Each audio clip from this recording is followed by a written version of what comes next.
Pythagoras বলেছিলেন, a fool is known by his speech and a wise man by silence. একজন বোকার পরিচয় তার কথার দ্বারা বোঝা যায়, আর একজন জ্ঞানীর পরিচয় হয়ে থাকে তার নীরবতায়। এমনকি আচার্য চাণক্য বলেছিলেন, যে ব্যক্তি এটা বুঝে যাবে যে কখন, কোথায়, কি এবং কতটুকু বলতে হবে, সে ব্যক্তিকে সফল হওয়া থেকে কেউ আটকাতে পারবে না। কারণ ধনুক থেকে বের হওয়া বাণ আর মুখ থেকে বের হওয়া কথা কখনোই ফিরিয়ে আনা যায় না।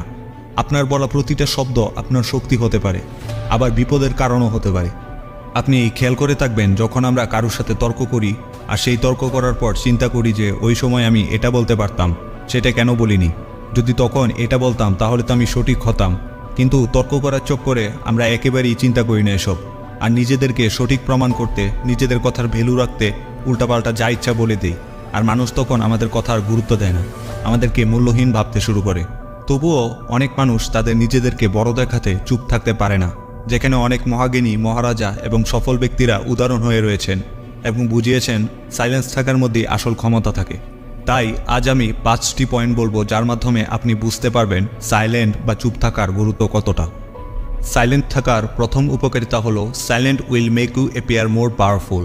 অর্থাৎ চুপ করে থাকা বা নীরবতা আপনাকে বেশি শক্তিশালী দেখায়। একজন অন্যতম যোদ্ধা সানজু ওনার সাইলেন্ট থাকার মাধ্যমে অনেক শত্রুদেরকে হারিয়েছেন। তিনি চুপ থাকার মাধ্যমে শত্রুদেরকে গভীর চিন্তায় ফেলে দিতেন এবং শত্রুরা ভয়ে থাকতো যে ওনার নেক্সট প্ল্যান কি হবে, কখন হবে, আর কনফিউশনে পড়ে ভুল পদক্ষেপ নিত এবং হেরে যেত। এইটাকে বলে পাওয়ার অফ সাইলেন্স। আপনি প্রয়োজনের বেশি যত কথা বলবেন, মানুষ আপনাকে ততটাই সাধারণ ভাবতে শুরু করবে। অন্যদিকে সাইলেন্ট থাকলে আপনি এটা ভাবতে পারেন যে আপনাকে কি বলতে হবে এবং সঠিক কোনটা। আর চুপ থাকার পর আপনি যখন কিছু বলবেন, সেই কথাগুলোর উঁচুনি থাকবে আলাদা। সেকেন্ড পয়েন্টটি হলো, no one can fool you or manipulate you. অর্থাৎ কেউ আপনাকে এত সহজে বোকা বানাতে পারবে না যদি আপনি চুপ থাকা শিখে যান।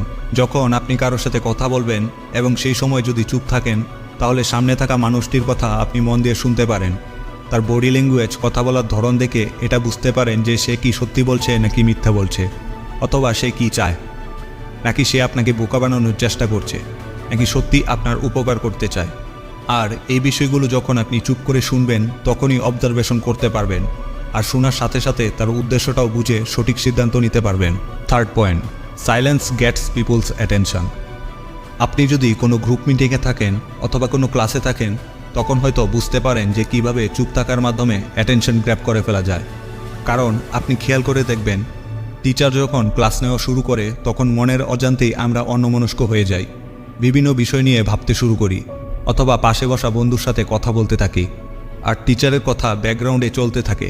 কিন্তু হঠাৎ টিচার যখন চুপ হয়ে যায়, তখন আমাদের ফোকাস অটোমেটিক টিচারের উপর চলে আসে। কারণ সাইলেন্স আপনার ব্রেনকে সিগন্যাল দেয় যে কিছু তো হয়েছে, আর তখনই আপনার অ্যাটেনশন বেড়ে যায়।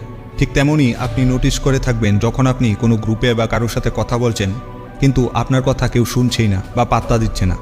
কিন্তু যখন আপনি চুপ হয়ে যান, তখনই আপনি দেখবেন সবাই আপনার উপর অ্যাটেনশন দিচ্ছে।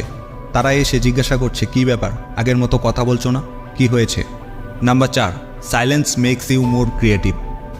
চুপ থাকার মাধ্যমে আপনার ক্রিয়েটিভিটি আগের চেয়ে আরও বেটার হওয়া শুরু করবে। যখন আপনি চুপ থেকে নিজের সাথে একা সময় কাটাবেন, নিজেকে সময় দেওয়া শুরু করবেন, আপনার মাইন্ডে বিভিন্ন ধরনের ক্রিয়েটিভ চিন্তাভাবনা আসা শুরু করবে। আপনার ক্রিয়েটিভ থটস আপনাকে ধীরে ধীরে প্রোডাক্টিভ তৈরি করে ফেলবে। আপনি যত বেশি ক্রিয়েটিভ চিন্তা করবেন, আপনার ইমাজিনেশন পাওয়ার অর্থাৎ কল্পনা শক্তি তত শক্তিশালী হবে। আর কল্পনা শক্তি হলো পাখির মতো, আপনি যত উপরে উঠতে দেবেন, আপনি ততটাই লাইফে অ্যাচিভ করতে পারবেন। আপনি নিজেকে চুপ রেখে এবং নিজেকে পজিটিভ রেখে যে কোনো কাজকে বেটার উপায়ে করার ক্ষমতা রাখেন। কারণ চুপ থাকার মাধ্যমে আপনার পজিটিভ মাইন্ড আপনাকে better decision, better imagination grape করতে সাহায্য করে, যা আপনাকে ক্রিয়েটিভ বানায়। 5 নাম্বার পয়েন্টই হলো এমন একটি বিষয় যেখানে আপনার চুপ থাকতেই হবে, আর সেটি হলো আপনার প্ল্যানস বা গোলস। অর্থাৎ আপনি যদি কোনো জিনিসের উপর কাজ করে যাচ্ছেন, তাহলে সেটা কখনোই প্রকাশ হতে দিবেন না। এই পৃথিবীতে অনেক মানুষ আছে যারা খোলা বইয়ের মতো, সুযোগ পেলেই মনের সব কথা শেয়ার করে দেয়, সব গোলস, প্ল্যানস শেয়ার করে দেয়। আর প্রবলেম তখনই হয় যখন কোনো কারণে যদি সেই গোল আপনি অ্যাচিভ না করতে পারেন, তখন মানুষেরা আপনার উপর হাসে আর বলে যে এ শুধু বলতেই পারে, কিছু করতে পারে না। আর তখন মানুষের মধ্যে আপনার উপর নেগেটিভ ইম্প্যাক্ট তৈরি হয়, আর আপনার সম্মান কমে যায়। তাই আপনার গোলস, আপনার প্ল্যানস শুধু তাদের সাথেই শেয়ার করুন যারা আপনার মতোই এক্সপার্ট বা আপনাকে এগিয়ে যেতে সাহায্য করে। অ্যামাজনের ফাউন্ডার জেফ বেজোস ঠিক এমনটাই করেছিলেন।